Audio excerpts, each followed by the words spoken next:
Hey everybody, it's Brad. And I'm Krista. We're in the Big Family Homestead, and guess what time it is? It's Prepper Monday. You're scratching your face. No, my head. I know. We can't go until you're done scratching.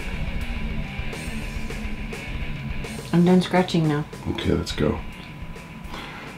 So, before you people who may be out there who say, prepping is not my thing, I'm gonna click away.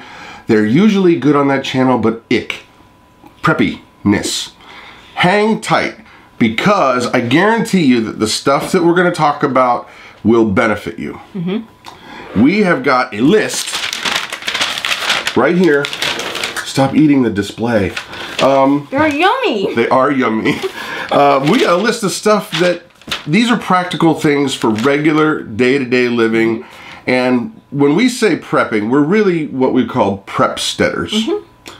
Which is? Well, a prepper and a homesteader together. Wonder twin powers. Right. We have a garden and we have animals. Usually we have a garden. That's a whole nother story. Yeah. You just have to watch videos from last week to see what's going on. Let the bitterness flow away. Yeah, no bitterness. No bitterness. God's got a plan for our family, and that's where we're going. So we normally have milking animals, a cow and a goat, and we currently have rabbits, and we had chickens. We no longer have the chickens or the cow. I got worms. That's another issue. No, we've got vermicomposting. We do. We have we have worms. Yes. You got worms. We got worms. We can fix that with diatomaceous earth. But bottom line, bottom line, guys, is we're going to show you guys some things that we have learned throughout our what if scenario preparedness. Yeah.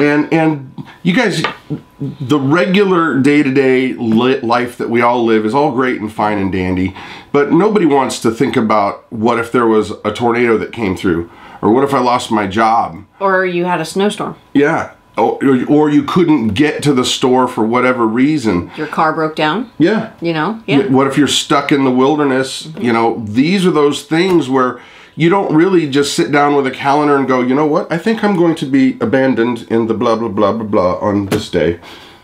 You're not. You don't. No. So I never know what he's going to do from minute to minute. Second to second. I cannot be held responsible for the words that are coming out of my own mouth. Yeah. Yeah. Okay, so here's our list.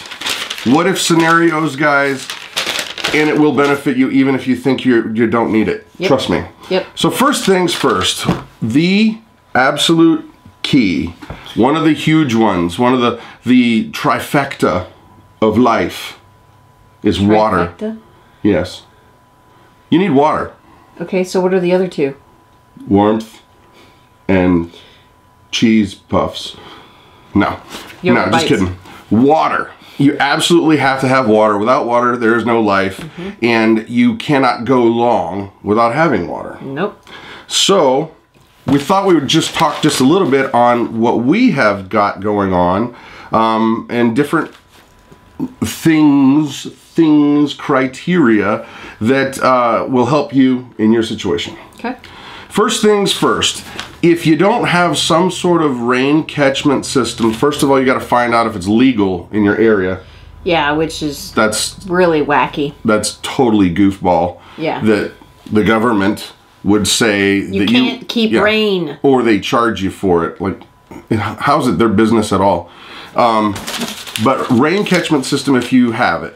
We get these big 275-gallon IBC totes off of Craigslist. And we get the ones that only had food grade stuff in them, like syrup for drinks or whatever.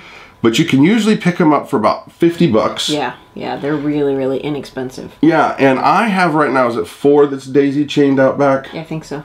We've got 4 that's daisy chained out back, and the thing that's crazy is our house is not that big. It's 1,400 square foot home. Right.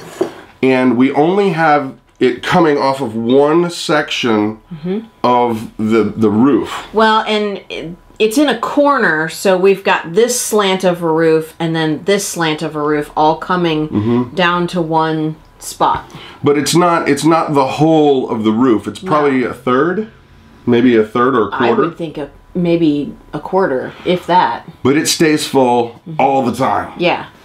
And we have a system where if it's too full, then it will overflow out into a low spot in the yard. Yeah. And we have one for our run-in shed for our animals. And that one's smaller. But bottom line is this, guys. Without water, you're not going to last long. Right. Figure out ways that you can either, you know, get a rain catchment system going or buy extra, store it up. But keep in mind, here's a few things. Number one, plan where you're going to store it because water is heavy. Water is very heavy. Well, and if you buy the gallon water bottles, you have to be really careful with those because we've had several come apart. They leak. They start leaking, and they're just sitting on our shelf, and they're the distilled water that we're going to use to make colloidal silver. Yeah. And they just start leaking, and I'm like, okay, why are all of our towels wet? Yeah. So plan, I mean, if you're going to have some kind of a shelving system, keep in mind it's 8 pounds per gallon. Yep. Yeah, and we even have some 15-gallon, they're these plastic containers, heavy. They're 30. No, they're 15. I thought they were 30 gallons. And that means they're 120 pounds each. Okay, I thought they were 30, but that's okay. Yeah. Yeah, they're the, you know, you've got those 55-gallon drums. Yeah. It's a smaller version, and they're about this tall. So I guess, yeah, 15 gallons. You're right. Yeah. And just plan where you're going to keep it, and keep in mind that water's heavy, and it leaks. And if you can, you know, when you're planning your system out, keep in mind of space constraints. Like circles are a lot harder to store than squares. Yeah. You know. Yeah. But then again, the milk jugs, they don't work really well because you can't really stack them. No. You know. So plan out your water. Now also, talk for a little bit, Mama, on filtration. We have the Berkey system. We have the Berkey system, and that is really, really great. It is a 2.5 gallon system. And so you've got your bottom storage cylinder and then the top part where you pour your water that you want filtered in there, and it's got these ceramic cylinder filters in there, and there's two. There's the capacity for 3 of those. We only have 2. And they're fantastic. They filter out everything. If we poured Kool-Aid in there, the Kool-Aid would be gone, and you'd have water. Any kind of chlorine, fluoride. It's all gone. It's any kind of bacteria, microbacteria, it's all gone. But your minerals are still there, which is fantastic. Yep.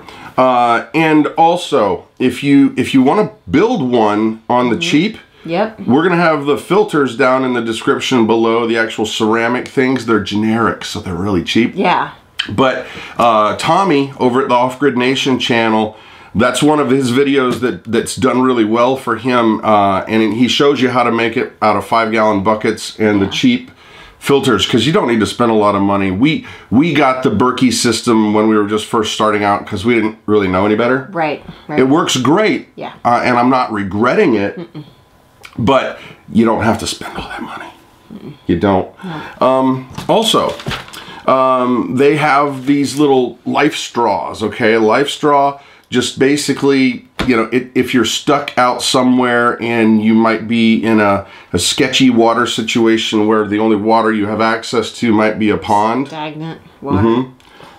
Get a life straw. They're not that expensive. Put it in the car. Put it wherever it is that you're going to... Keep it in your purse. Keep it in your backpack. Absolutely. It doesn't take up very much room at all. They're only about 7 or 8 inches long and about... And they're very light. About an inch in diameter. They're very, very light and very easy to take with. And the cool thing is there's caps for the top and the bottom. So you can keep it contained. Nice and clean. Nice and clean. And one thing now, this guys, I want to do some more research on it, and you guys can tell me whether or not this is true or not. It doesn't sound true. Doesn't sound right to me. But I saw a website that was showing that the regular old little plastic bottles, you know, the ones that you get in the, you know, 30 pack from the grocery store, that if you fill that up with regular old water that you get, like murky water, even stuff from a pond. And they say that if you let it sit out in direct hot sunlight for 10 hours, it will be pure. I don't know. You check that out. Let us know, because this article said that they were doing it in third world countries, and well, who knows? Who knows? I don't think I would trust it. I don't think I would either, unless it was tested. Yeah. You don't want to be, you know, having the heebie-jeebies in the who's-its and what's-its. Yeah, if you're in a crisis situation, you don't need to add emergency to the alarm. Ring that bell. Okay. Moving on. So water everywhere, but not a drop to drink. Yeah. Okay. Now this is an interesting one here. I got this a while ago. That's for later, baby. Okay. As a way just to have some fun in the yard with the boys, and that's a Slingshot. And Hope absolutely loves hers. Oh yeah, but you know, I got to thinking, this is actually quite a good choice for if you had to be in a situation where you needed to hunt small game. It's quiet. You don't have to pay for, you know, the ammunition. I mean, you can use a rock, but you could use a rock. You can pick it up. Just ask Goliath. It works really well. You can't. He's dead, and it was a long time ago. But grab a Slingshot. Get used to it. It doesn't take a lot of physical strength, and you could easily take down birds, no problem. I would say a rabbit, maybe something just a little small or larger. Definitely squirrels, and it doesn't take a lot of physical strength. You can, hey-ha! See? Hey-ha! You want to try? No. Give him a demo, baby. Oh dear Lord. Give him a demo. See, even the little waif of my wife, she can shoot it. But you're right-handed. Yeah, and? You're doing it. It's the other way. Really? Yeah. You hold it with your left? Yeah. I've always held it with my right hand and shot with my left. You hold it however you like. But look at that. Hi-ya! I've always held it with my right hand. It just feels, anything I hold in my left feels awkward. What about me? Yeah, even you. Feels awkward. Okay. Slingshot, quiet, doesn't cost you for ammo. And they're actually not real quiet. When this goes, if you were out in the woods, you're not going to hear that. That's loud. Not like a 22. That's probably true. Anyway, they're only like 15 bucks. Get used to it. You never know. And besides, you might just have some fun out in the yard with the family. Yeah. All right, moving on. Oh, food storage. Okay. Got to get a drink of water here. Mama's eating our demo. If you guys don't have food storage, get some. I don't care if it's just 72-hour kit. You never know what is coming around the corner. No. And consider something that is going to be shelf stable. We love and use and sell Thrive Life. Yeah. These things are great. It's 25 years if you don't open it. Yep. If you don't open it, it's 25 years shelf life. And it's just delicious. Yep. And they're non-GMO. Those are actually yogurt bites. Yep. This is all yogurt. Excuse me. And if you just added just a couple of tablespoons of water to this, not this whole thing, but it says... I can't find it. Oh, here it is. Here it is. So a cup of these to 2 tablespoons of water, and you will have yogurt. I like them just like that because they taste like the marshmallows out of the sugar cereal. Lucky Charms. But if you don't have something, get something. I don't even care if it's just rice and beans. Get something so that you've got some food to put in your belly. You don't make good decisions when you're hungry. No. And heaven forbid if you were in a situation where your kids are hungry. do something, do anything. But we sell this stuff because we like it. Yep. And we also have started using it for a lot of our day-to-day meals. Yep. And Mama's going to show you. Well, this, we, actually, Claire and I went to Indiana for a funeral for my aunt. And we packed this, and we'd snack on this. And this actually, you could make these up. Like a meal in a jar. Like a meal in a jar. And you could throw this in a blender with some water, like 2 cups of water and 3 cups of ice, and you have a delicious smoothie. But we also make them with, you know, like savory meals. Yep. Like, you know, macaroni, like cheeseburger macaroni kind of thing, or chicken and rice and all kinds of, it's whatever you want, because these guys sell the individual ingredients. You're not stuck with the recipe they give you. But we wanted to show you something also. This is a really cool gadget, and I know we've shown it to you before, but I know there's a lot of new people that are on the channel, and you can use a brake bleeder to vacuum seal these jars. Yep. This is crazy. We need the top. Oh, we'll be right back. Okay, so now that we've been so rudely interrupted, basically we forgot the gizmo. You use a brake bleeder along with one of these. And this is a Food Saver wide mouth jar sealer. They also have it in regular size jars as well. However, we've never gotten the smaller jar size to work. You know what though? I watched one of Danny's videos. It was Danny Deep South Homestead's video on dehydrating water. Yeah. Or canning water. And he had to put 2 rims, 2 of these inside here for it to work right. I bet that, So I'll have to try that. Pretty slick. Yep. So you take this and you place this on top of your jar. Here. I gotta force it on there. I'll hold it on there. Okay. You use that part. Okay. I don't like doing that part. And then what you do is you find a child or some unwilling person like me. Yep. And you pump it up. And it's creating that vacuum, and you go till you're about 10 psi. Almost there. Come on. You can do it, Brad. What? Nothing. And it gives you a good workout too. It's a good thing you're a guitar player. Yeah. All right, we're there. Okay. Check it out. Yep, it's on there. Yep. Proof's in the pudding. Now, you could make these out like meals in a jar. You could do it like this, and what's nice is it's waterproof. You drop it in the water, nothing's gonna happen. That's right. And it's delicious food. Yeah, very delicious. Brake bleeder, thingamabobber. Okay. Here, have your toys. Back to the list. That's your toy. Back to the list. Oh, okay. Wait, I can't eat anymore. That's tragic, honey. That's tragic. One skill that we would like to encourage you to learn how to do without electricity is sharpen a knife. Now, we have the gizmos, you know, the electric knife sharpener, and then these ones here are really great. I like these for a quick, dirty sharpening, because all you do is you take your knife, here, let me move this out of the way, and you put your knife upside down like this, and you just drag it across. Now, I don't know what this is technically called. I guess it's just a knife sharpener. But these work great, and they're under $10. However, it's not going to get you a super nice edge.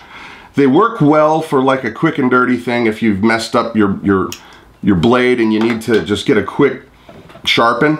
But did you know you can do a sharpening with these? On the very bottom ceramic edge of mugs, that rough edge, not the smooth edge where the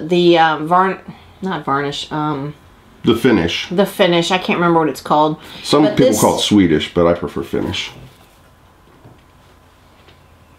See what I have to work with? Okay. So, there's the rough edge right on the rim here on the bottom of the mug. Just take a little bit of oil. No. Yes. You don't need oil. No, you're not touching my knife with that. No. You do it. No, you take a little bit of oil of some kind. We have essential oils laying all around all the time. And then you just kind of circle it. It's not going to be, once again, the best edge, but it will be better than a quick fix. Right. And anybody that's dealt with knives for any length of time will tell you that a dull blade is going to get you cut 10 times faster than a sharp blade. Yep. And that's because you're using too much force to get done a job that should be done with a sharp knife. Yeah. So always have a sharp knife. Learn how to do it several ways. I mean, those ceramic things are really cool. I just don't have one because I do it with the, oh shoot, what's the name of that system? I have it in the other room. I can't think of it. It's basically, you've got several different edges and angles with a, see what happens when you get old? Yeah, I don't Anyway, but one cool tip, guys, if you end up getting your knife all mucked up with sap, tree sap, little lemon juice, lemon oil, a couple drops on there and wipe it down and it will come clean just like that. Yeah, actually, our daughter Hope had some pine sap in her hair. It was way up here, so it was like, okay, I can't just cut it out. I dripped some of this on to the pine sap. Comes right out. Combed it, you know, just kind of rubbed it in there, and then combed it right out, and it was gone in no time. Lemon oil. So there it is, guys. I told you there was going to be stuff that you can use in your day-to-day world. Yep. You know, this thing, I'm sorry, back to this. The knife sharpener? This works really well for our kitchen knives. Yeah.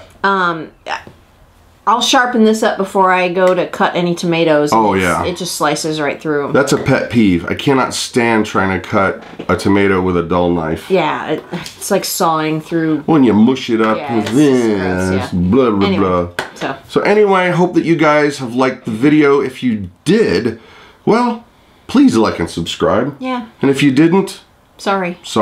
You get double your money back. So send us a bill. Yeah. I'm Brad. I'm Krista. You guys have an awesome day.